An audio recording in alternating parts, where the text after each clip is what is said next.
The root word of container is contain. It's one of those ideas that often we never think about because what does it mean to contain something? Last month, I read the book Organizing for the Rest of Us by Dana White and realized while I didn't agree with necessarily everything, which I think is exactly how everyone should approach any kind of organizational idea. Take what's going to work for you and leave the rest. I did use and deeply align with how she described containers. So thinking about the idea of the root of container is contain, we can then go into the idea of, well, then how do I choose the right container? When do I use a container? And how in the world do I keep everything organized and in that container? Didn't know I could use the word container so many times. But today we're going to talk about all those things, and we're also going to give you some really relatable, easy steps so that your house can feel more organized on a day-to-day basis. I have 5 ideas that I'm going to break down for you, but the first one is acceptance, because while we are decluttering, it's one of those things that I had a very hard time with in the beginning, was accepting the fact that I had a finite amount of space, and that even if I liked something, if it didn't fit in the container, didn't fit in the closet, didn't fit where I needed it to be, then that was the cue to me that I had to declutter it. As somebody who always just started squishing and pushing and hiding things when they didn't fit, this idea was the hardest for me. As somebody who often ran out to get more containers because I thought that was going to solve all the world's problems, is if I just had enough containers, what I have found is that when you buy more containers, it doesn't actually solve any of your problems. One, if you haven't hit the acceptance phase, then you're just gonna buy more, fill up that container and feel like you need to buy more. But also, if you don't understand the idea of acceptance, then you're never going to feel like your stuff looks organized, because you can't organize clutter. I'm sure we've all heard that one, right? It was one of those sayings that I had heard a million times, and it just bounced right off my big old forehead and kept going. Because I thought you could. I've seen people do it. But when I tried to organize my clutter, the things I didn't really need, it never got to a place where I felt comfortable because it was just too much. In my closet in my bathroom is the best example of how I have learned to accept the fact that I have a finite amount of space. In my bathroom closet, I have several containers. And inside of those containers, most of them have smaller containers. But as you can see, each of the baskets in my bathroom have a lid. And that's for me. I needed the lid because the lid is a reminder to me that I have to accept the fact that this is the finite amount of space. Now that goes along with the idea of your threshold. When you have decided that you are ready to declutter and organize and live in a simpler home, you also have to decide what your threshold is. I have accepted that I have a very low threshold for clutter. I easily get overwhelmed. I easily get anxiety over my things. I easily can feel stressed by clutter. Not everyone is like that. Most of the people that I know in my life are not like that. But it doesn't matter because that's me. That's how my brain works. You have to decide, how far am I going to keep going until I feel comfortable? And often for me, I didn't know what my threshold was until I started decluttering. And every step of decluttering and every time that I accepted that though I liked this item, I couldn't take care of it. It was too much for me. My threshold became more clear. The acceptance factor became more clear that I have a finite amount of space, and even if I have room for another basket, that it's not going to help me mentally. Let's talk about containers now and how we can use some of these ideas in our day-to-day life. So the first story that really comes to mind is when I'm decluttering with my daughter and we're organizing her room together. I've bought baskets and she has containers for her clothes and she has some shelves and some hangers. And we've come up with a comfortable amount of storage. And now that we have that amount and it doesn't feel like too much, but it feels just right, We now have to decide every holiday, every time she gets a new toy, every time her birthday comes around, how are we going to bring those things that we really love and enjoy into this area, but also accept the fact that we have containers that are full, and how are we going to now incorporate this new stuff without getting overwhelmed? If it was the old me, I would have just said, well, let's cram it in, or let's go hide some stuff in another room and we'll just bring that out later. I had to stop doing that. It wasn't working for me. It wasn't working for my daughter. What I have learned to do is to make the container the bad guy. It's not my fault. It's not my daughter's fault that all these things can't fit. It's the container's fault. And just like for us, it is hard to accept that sometimes, but it's a powerful part of being able to stay organized. So as we're decluttering her stuff and we're looking at different things, we might empty one basket, and then I ask her to start putting in her favorite things first. So her dolls go in and her horse goes in. And then we're looking at this stuff on the outside. And if you come to a basket or box and you're decluttering and you see the things on the outside and you are starting to question, maybe the things I already put in the basket aren't my favorite. Maybe I really want this new thing that I got. Or maybe I forgot about this object and I really need this one. And so then you go back in the basket and you start evaluating, well, if this has to come in, if this item has to come in, something else has to go out because the basket, the box is full. That is when you can reach acceptance. The fact that it doesn't matter if these things bring you joy. It doesn't matter if you love them. It matters if it can fit in the container. The container can be the bad guy. You can hold your child. You can sit down and have a good cry and really be sad that this happened.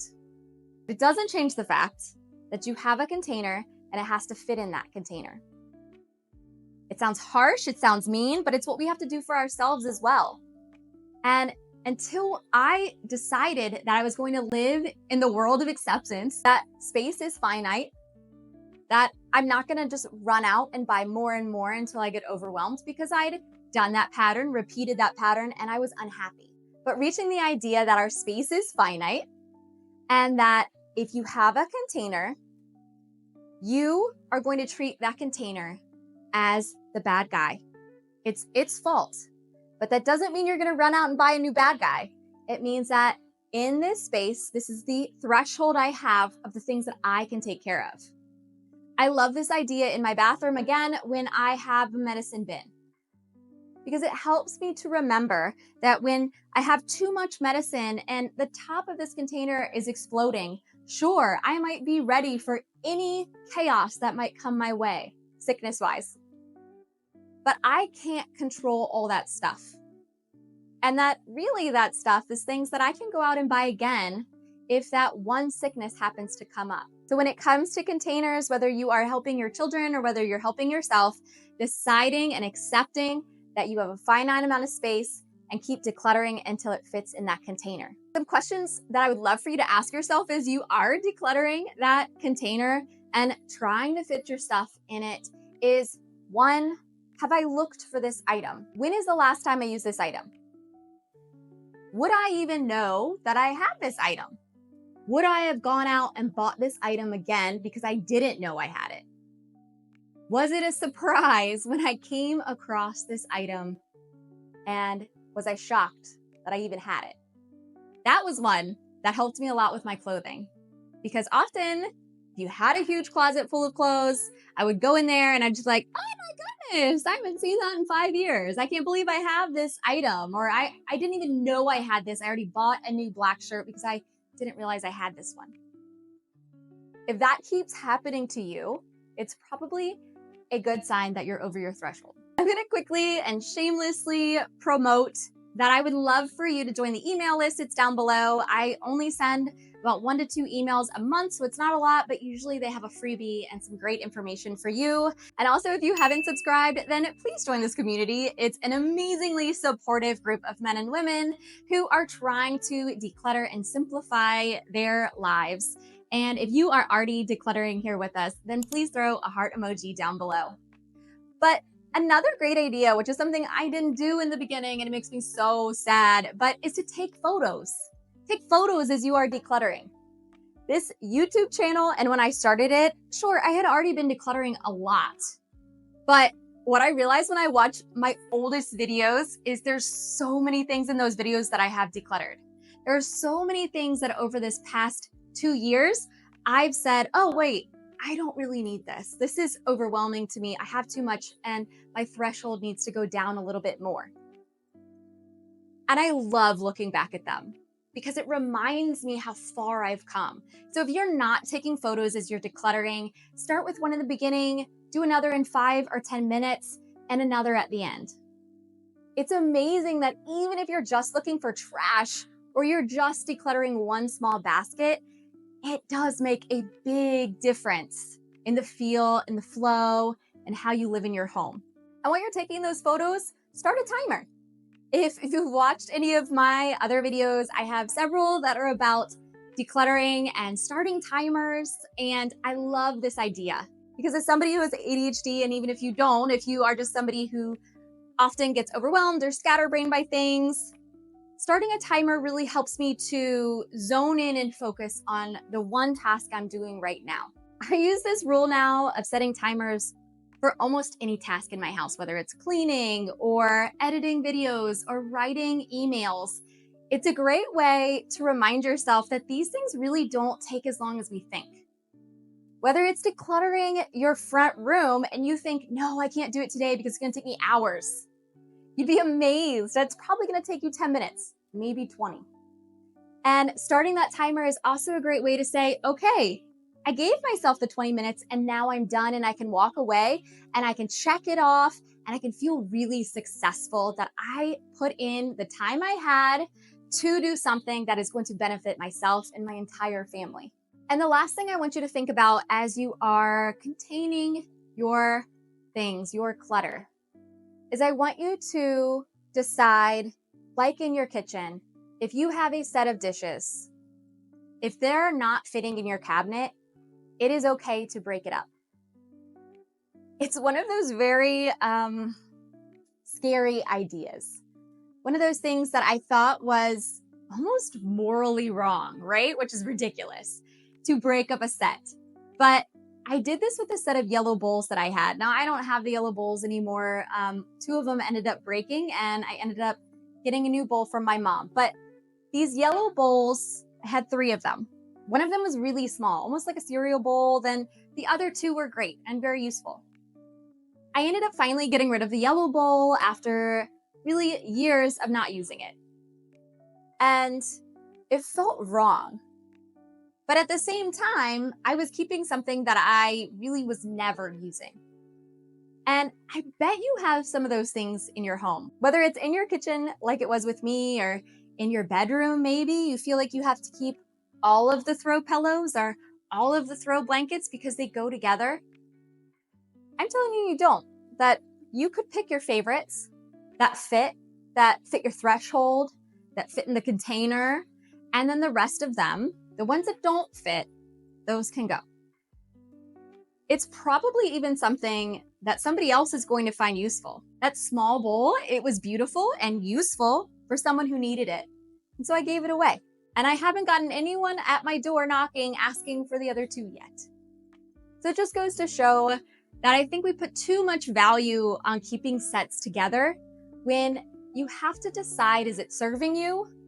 And even more importantly, you have a finite amount of space. Does it fit in that space? If you enjoyed learning about decluttering and organizing today, then I guarantee you're gonna love this video right here. It's going to suit your purpose of continuing your minimalist journey. And also, here's the one right here. If you want to continue a longer journey, learning even more, then I'm excited to share this with you. And I wish you guys all the best.